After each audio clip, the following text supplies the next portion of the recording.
Itong katanungan na to ay para sa iyo, sis Leia. Nagtatanong siya kung paano daw ba gawin ang remixer. Sa totoo lang, sis, ayan, yung aking remixer ay hindi ko pa siya na-unlock. Ayan, hindi ko pa siya na-unlock kasi wala pa akong video na makita na pwede kong i-remix. Wala pa akong nakita sa aking. Kasi dito ka gagawa na remix, click mo yan. Tapos pag tinilik mo yung remixer na yan, makikita mo dyan yung watch reels.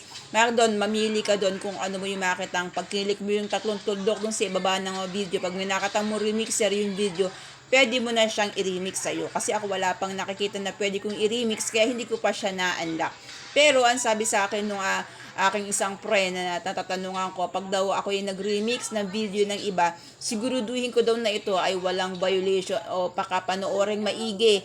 At kung daw po ako yung magre-remix ng video ng iba, na ibating kapwa content creator, ay mas maganda raw ay walang background music kasi possible nga kasi na yun ay magkaroon ng copyright issue. Ayan, pag daw nagkaroon yung problema yung account no ating remixer, madadamay daw po yung ating account. Kaya pag daw po tayo nag-remix, tignang maigi yung ating i-remix na video para daw po hindi tayo rin magkaroon ng violation kasi possible daw magkaroon tayo ng violation sa ating remix kung hindi natin titignan maigi yung video na i-remix natin. Ayan, sana nasagot ko ang tanong mo, sis Leia. Thank you for watching. Kung hindi ka pa naka-follow, paki-follow naman po ako.